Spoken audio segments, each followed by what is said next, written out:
我觉得这个对焦速度真的太神了，就是完全不需要什么完美手。嗨，大家，我是 Ann， 欢迎回到我的频道。那今天这一集呢，是我自己算是非常期待的一集，就是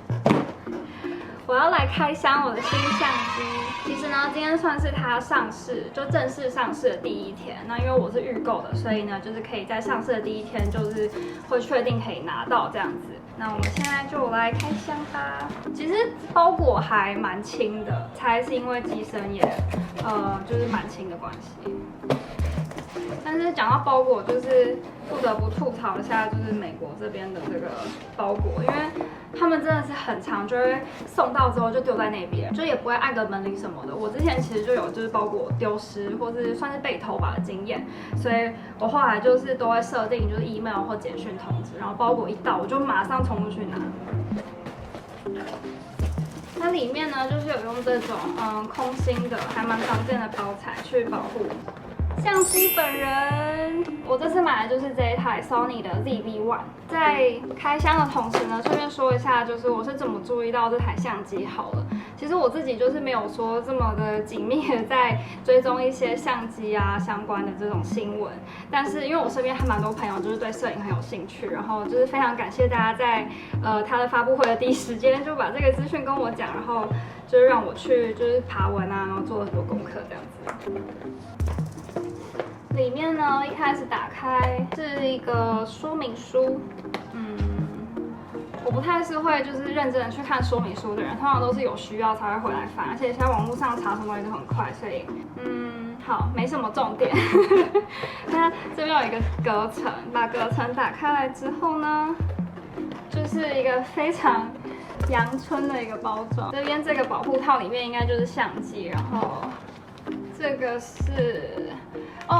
这个等一下再讲，这个算是我买它的一个原因之一吧。其实它在美国的定价是大概800块，我记得好像790几这样子。然后因为现在上市有一个算是优惠吧，就是变成750左右。但我这次买的这个 package 呢，其实是除了相机本身，就是还有包含它的一个 accessory kit， 就是有 Sony 自己出的一个可以手持的一个自拍杆，再加一个电池，对，应该是这样。但是那个部分今天没有办法开箱，因为就是我还没有收到，它好像是分开寄的这样子。今天只收到相机，其实它比我想象的还要美。它的外形跟 Sony 的，就是好像 RX 那个系列长得蛮像的，但是 RX 那个系列都算是金属的机身嘛，然后这一台我不晓得是不是因为它定位算是比较偏轻巧好携带，所以它的整个包装上面好像是用比较塑胶的那种材质。但是我现在拿在手上，我不会觉得是很廉价的塑胶，你懂我意思吗？看起来还是很磨砂质感的，还蛮符合人体工学，就让你单手握的时候也很好操作，有点指滑功能的小设计在这边凸起来。那因为我也不是就是专业的开箱，然后我之前没有开箱过相机这种就是电子类的产品，所以先就它的外观上面来介绍好了。等一下，它现在里面有装电池吗？因为我会想要开着。它电池就是也蛮小的，跟我现在的相机电池比起来，就是很薄一颗。容量是1240毫安培，装进去。里面有一点电。最一开始打开呢，就是它会让你选择语言，就是进行一些基本的设定这样子。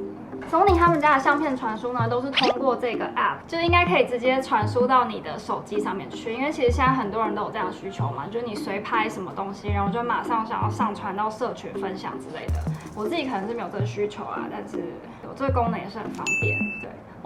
开机了。然后就是我不得不说，我已经很久没有碰这种比较偏数位相机的这种吧，因为我大多数其实之前的兴趣都是拍照。那拍照的话，就是会用可能类单眼啊，或甚至是单眼来操作，所以我现在其实看到这样的界面，反而会有一点不知所措。我觉得它的主打真的就是给所有人，不要求你要有什么摄影的背景，它尽量都把这些按键啊什么操作上面变得比较简单。然后有一个我会买这一台的很大的一个原因呢，是因为就是它的荧幕是侧翻转的。对，这好像是 Sony 它第一次做出就是这样子的设计，因为它之前 RX 那个系列都是上翻的嘛。那其实大部分就是一些摄影为主，不是录影，而是照相为主的这些相机，他们其实不太会需要有这种荧幕翻转的需求。我看到了很多都只有做那种什么往上倾斜一点，或者往下倾斜，就是他没有办法让在拍照的人可能自拍啊，或者是你在对着像我现在对着镜头讲话，就看不到我自己就是拍到什么样的画面。所以我会买它，其实一个很主要的原因是因为我现在的摄影的需求改变了，就我变成从原本的拍照为主，到现在就是可能录影的这块会变得比较多。那我自从呢就是确定了我想要买一台相机，就是专门拿来录影之后呢，就是也上网爬文，然后比较了很多拍 YouTube 影片的人，他们都是用什么样的相机。我其实觉得就是市面上还是有很多其他就是可以拿来拍影片，然后也很好的相机。以我个人的需求，后来选择这一台。真的很大一部分原因是因为对焦这件事情。我之前常常就是可能录一段影片，然后就是中间有一小段就是完全已经失焦，然后我都没有发现。当然这一部分原因也是因为我没有可以翻转的荧幕可以一直确认的关系。包括我有时候可能要把就是什么近的东西，然后往镜头一带，然后再带回来的时候，或者是我手势动作太大，都有可能会就是焦距跑掉。就这个问题困扰我很久，也就是对焦这个方面让我就是很快速的就是去除掉 Canon 的那一台 G7X。看网络上大家用第三代实测，就是对焦真的有还蛮明显的问题，就是常常会失焦。就我看很多人已经更新到最新的那个韧体，可是状况还是没有改善。然后第三代它的色调的表现又没有像第二代就是那么白里透红的感觉。就尤其是如果女生在拍照的话，我觉得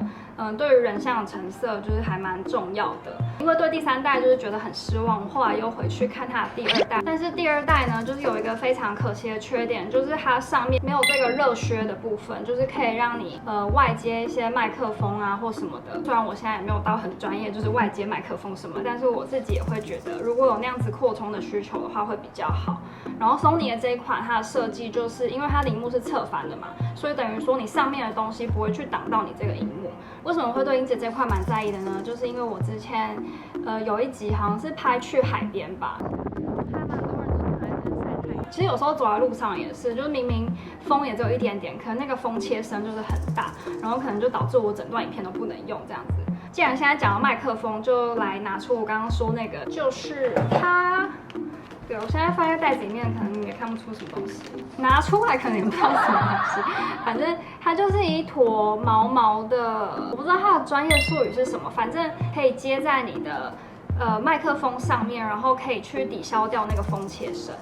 就我真的觉得这是Sony 这一款它非常聪明的一个地方，就是一般很多这种啊都是要接在专业的麦克风上面，但是它现在这个它就做成直接可以卡在热靴上面的形式，所以等于说就算是用它内建的麦克风，你也可以稍微挡掉一些风切声这样子。就这个把它的这边整个拔出来，它是这边放的这个应该是用来防尘用的，就你平常如果没有用的话就可以接它这样子。然后我现在把它装上去，做成这个长条状是因为它这边这个麦克风也是长方形的。噔噔，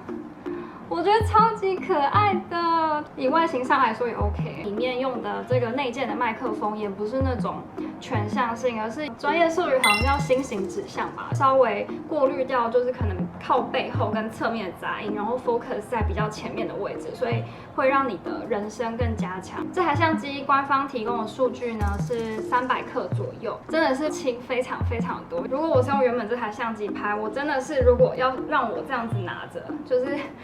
我真的拿不了，就是超过3分钟。就超过3分钟之后，我的手就会开始就在原地微抖。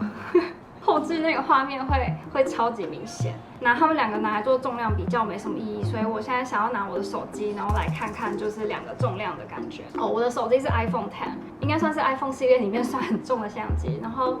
我现在拿在手上，其实不会感觉到两个差很多哎。现在觉得我这样举着，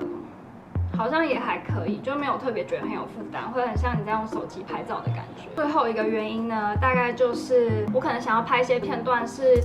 我本人在画面里面，但不是我手持相机，就等于说别人帮我侧拍的一个画面那种感觉。但是因为我之前拿的相机是类单眼嘛，然后其实一般人对于类单眼的操作，就是你一拿到就会觉得啊，要按哪里，要就是怎么缩放或者对焦什么，反而会很慌。那我觉得这一台就真的是因为它设计上面够简单，开口请别人帮忙也比较容易一点。接下来我就是要实际装记忆卡进去，想说可以来拍一些片段给大家看一下。哦，我刚刚忘了说，这一台其实它也有内建的美肌的功能，然后好像有3段可以选择吧。现在我在荧幕上面就是可以看到它有一个绿框框，然后就是对准我的眼睛在拍这样子。然后我给你们看一下，我现在就是如果不用这台相机的 setup 是什么，你们就知道我意思。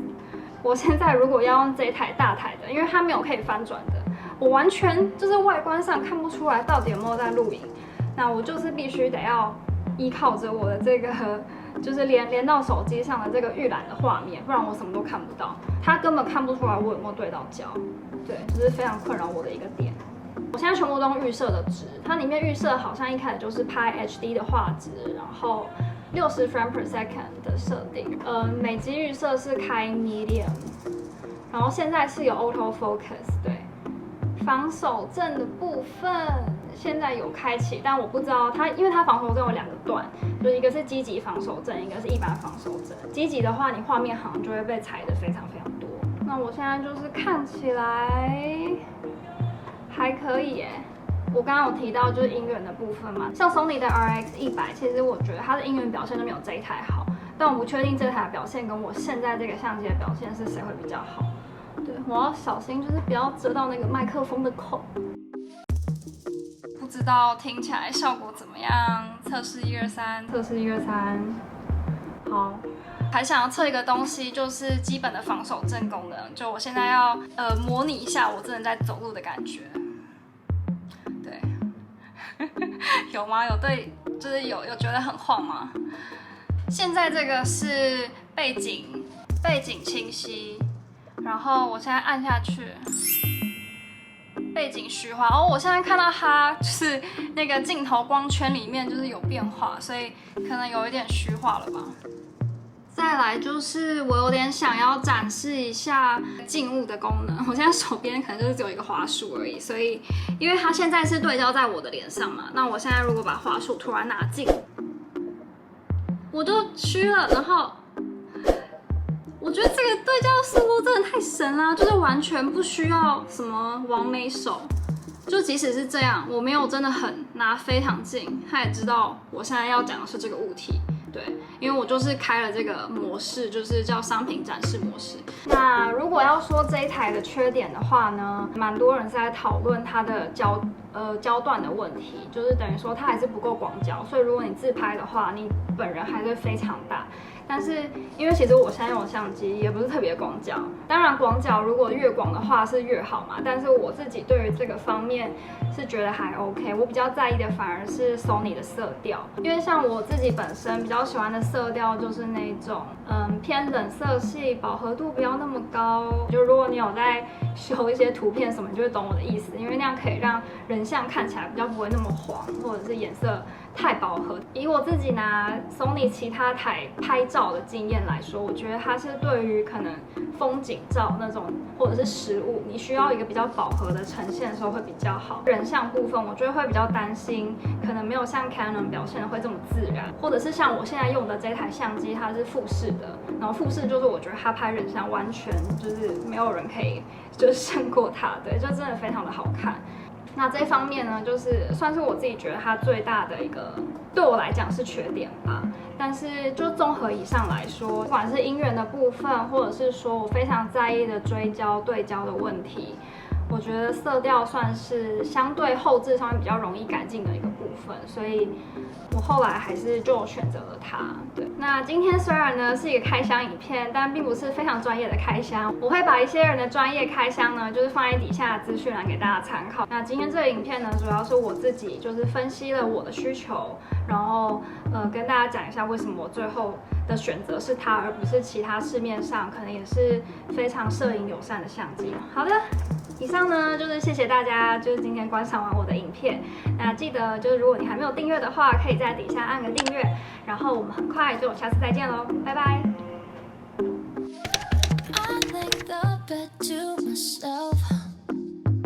Nobody's stealing covers. I like to drink to myself, so I'ma have another no. I